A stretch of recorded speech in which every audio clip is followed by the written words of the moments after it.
네,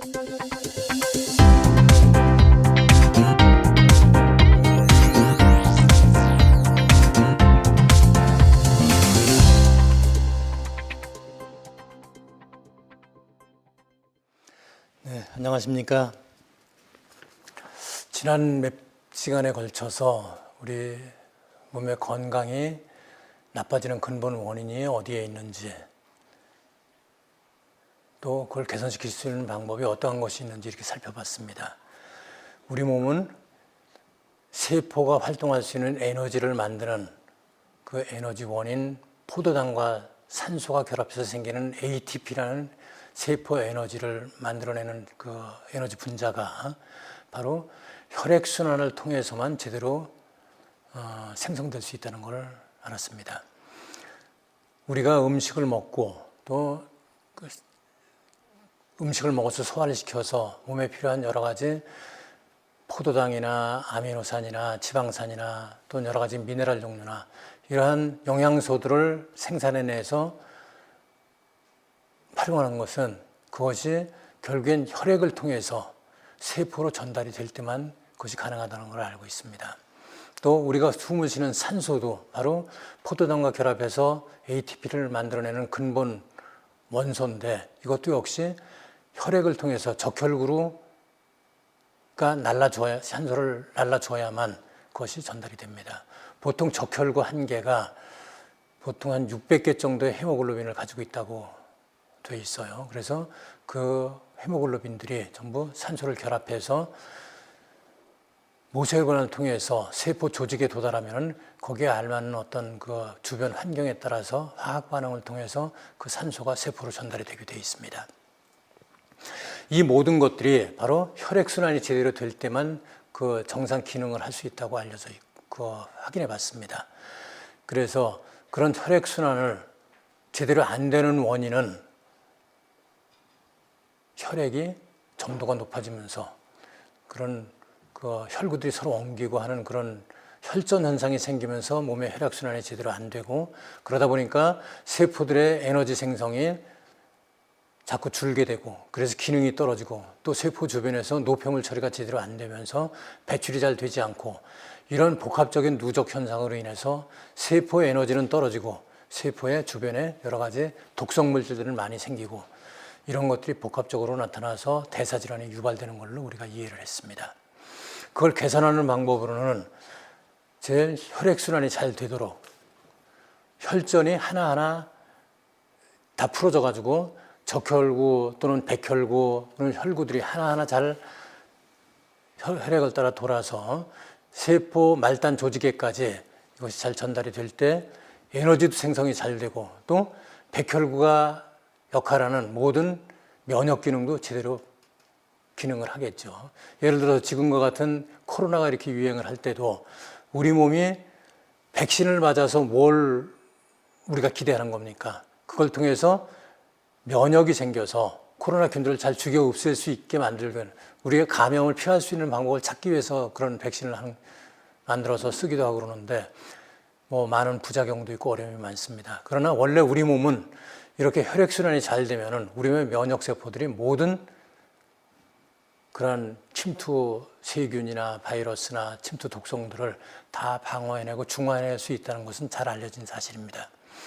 예를 들어서 같은 식구 중에 지금도 많이 나타나고 있죠. 주변에 같은 식구들 중에 2명은 코로나가 걸려있고 2명은 같이 생활하고 있는데 안 걸리고 있어요. 그거는 바로 그분들은 면역력이 충분히 강하기 때문에 그렇습니다. 옛날에 중세시대 유럽에서 흑사병이 유럽 인구를 거의 반 이상을 전멸시키다 한 적이 있어요. 한 3번에 걸친 대유행이 있었는데 정말 공포의 대상이었습니다. 그때 최고로 많이 유럽 인구들이 피해를 받은 게 유럽 인구 한 3억 명 정도가 될 때 1억에서 1억 5천만 명의 유럽인이 페스트로 죽어갔어요. 그 얘기는 같은 가족 중에서도 절반 가까이가 흑사병으로 죽어가는데 그 나머지 절반은 그때 위생 환경도 좋지 않고 그럴 때 어떻게 살아남았겠습니까? 균은 온 집안에 천지로 쌓여 있을 텐데 그런 속에서도 면역력이 강한 사람은 살아남는다는 뜻이죠. 면역력이 그만큼 중요한데 그 면역력은 바로 뭐예요? 우리 몸의 백혈구로 대변이 되는 거죠. 그 백혈구들이 혈액순환이 잘 돼서 구석구석까지 잘 전파가 될 때 그런 면역력도 효과를 발휘할 수 있다고 생각을 합니다. 한마디로 이런 혈액순환이 잘 되게 만드는 것이, 그래서 적혈구, 백혈구, 혈소판 이런 모든 그 혈액의 요소들이 세포의 구석구석까지 잘 전달이 돼서 제 역할을 하게 될 때 몸은 건강을 유지할 수 있고 모든 질환에서부터 회복될 수 있고, 심지어는 아까 암이나 이런 것들도 그런 혈액이 전달이 제대로 안 될 때 비상사태에 돌입하는 게 아니, 암이라고 우리가 이해를 했습니다. 그것도 회복되는 길은 거기에 산소가 다시 공급된다면은 암세포가 그 효율이 떨어지는 젖산 발효를 할 이유가 전혀 없겠죠. 산소만 잘 공급이 되면은 산소를 이용해서 ATP 에너지 분자를 수십 배도 만들 수 있는데 굳이 젖산 발효를 쓸 방법이 없겠죠. 그럴 필요가 없겠죠. 이것처럼 몸에 혈액순환이 잘 되도록 만들어주는 방법이 바로 몸에 무해하게 그런 걸 만들어주는 방법이 최근에 많이 확인이 된 것이 원적외선이라고 말씀을 드렸습니다. 그 원적외선이 지금까지는 광물질이나 그런 세라믹을 이용한, 즉 돌가루를 활용해서 만드는 방법으로만 활용이 가능했기 때문에 우리가 24시간 효과를 볼 수 있는 옷으로, 의복으로 만들 때 수많은 제약이 따랐었어요. 그랬는데 아까 말씀드렸듯이 템법이라는 섬유가 새로 개발이 되면서 이제는 그러한 혜택을 만끽할 수가 있게 됐습니다. 템법은 섬유의 분자 구조 하나하나가 다 새로운 형태의 분자 구조를 가지면서 그 섬유 분자 하나하나가 다 원적외선을 방출하는, 복사하는 그런 물질로 구성이 되어 있습니다. 이것은 섬유 분자를 개질하는 방법으로서, 그러니까 기존의 섬유 분자를 다른 형태의 분자 구조로 바꿔줬을 때 이런 현상이 일어나게 되는 걸 발견하게 됐습니다. 그래서 이러한 기술은 지금 세계적으로 새로 개발된 4세대 섬유 혁명이라고 얘기할 수 있습니다. 지금까지 그 광물질을 이용한 섬유로서 건강에 도움이 되는, 약간의 도움을 받는 그런 섬유들이 많은 건강 섬유가 개발이 돼 있었어요. 그러나 한 3% 정도 미만의 함량을 가지고, 실제적으로 그건 물리적인 혼합이기 때문에 또 사용하는 중에 자꾸 떨어져 나가고, 또 섬유의 플라스틱 안쪽에, 예를 들어서 실의 직경이 만약에 확대해서 볼 때 전봇대만큼 굵게 확대를 해보면은 그 안쪽으로 속에 숨어 있는 그 세라믹 분자들은 기능을 못 하겠죠. 밖으로 발현이 되질 않겠죠. 그런데 그에 비해서 템포업 섬유는 섬유의 분자 하나하나가 다 기능을 하기 때문에 100% 기능한다고 볼 수 있습니다. 이걸 간단하게 비교해서 설명하자면 어떻게 설명할 수 있느냐. 지금 이 방에 이 방과 같이 이제 뭐 100평, 200평 되는 큰 방에 천장에 이런 등이 지금 켜져 있습니다. 근데 등이 이 끝에 하나 켜져 있고 저 끝에 가서 하나 정도, 하나, 두 개 정도만 켜져 있다고 보면은 이 방은 굉장히 어둡겠죠. 그것이 바로 세라믹 입자가 포함되어 있는 원적외선 섬유라고 볼 수 있어요. 뚝뚝 떨어져서 하나씩 들어있다는 얘기예요. 템법 섬유는 이에 비해서 이 천장을 이루고 있는 석고보드 하나하나가 전부 다 등으로 되어 있다 그러면은 이 천장 전체가 태양과 같이 빛나겠죠. 그거는 비교할 수가 없는 상태입니다. 그리고 더군다나 이 세라믹 입자는 아주 작게 만들어도 최소 세포 크기와 비슷하게 됩니다. 그보다 더 작게 만들 수가 없어요. 그래서 세포 하나에 세라믹 입자 하나가 배당이 돼 있었으면 한 100개쯤 떨어져서 다른 세포에 하나가 붙어 있는 정도죠. 그러니까 중간에 있는 다른 세포들은 거의 직접적인 영향을 받지 못할 겁니다. 그런데 템법 섬유는 분자 하나의 크기가 그런 세라믹 입자 크기의 한 몇만 분의 1 규모로 작아요.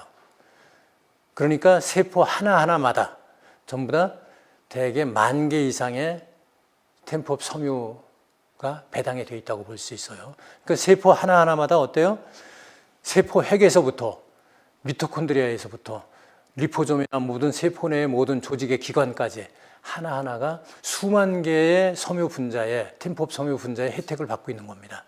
이런 것들을 우리는 밀집 복사라고 해서 마이크로 레디에이션이라고 이름을 붙였습니다. 이런 마이크로 레디에이션, 밀집 복사의 효능은 아마 지금까지 역사상 그런 사례를 본 적이 없기 때문에 우리가 알지도 못했던 그런 현상이라고 볼 수 있어요. 우리는 이 수많은 실험을 통해서 정말로 우리가 지금까지 보지도 듣지도 못했던 어떤 원적 개선의 탁월한 기능을 여러 가지 확인했습니다. 많은 임상을 통해서 또 과학적인 연구를 통해서 우리가 발표된 자료들이 있습니다. 이 자리에서는 이런 자세한 내용을 우리가 다 일일이 설명할 수 없지만 우리가 인하대학교 스포츠 레저 섬유센터 같은 데를 통해서도 혈액순환의 개선을 얼마나 도와줄 수 있는지에 대한 객관적인 과학적 데이터를 입증을 했고 또 고려대학교 안암병원이나 또 여러 군데 병원들을 통해서 실제로 이런 것들이 혈액순환을 어떻게 개선해 주니까 그 결과가 어떻게 나왔다 하는 그런 종합적인 데이터를 많이 가지고 있습니다만은 이 자리에서 발표할 수 있는 성격의 것이 아니라서 확인이 필요하신 분들은 별도로 회사에 확인할 수가 있습니다.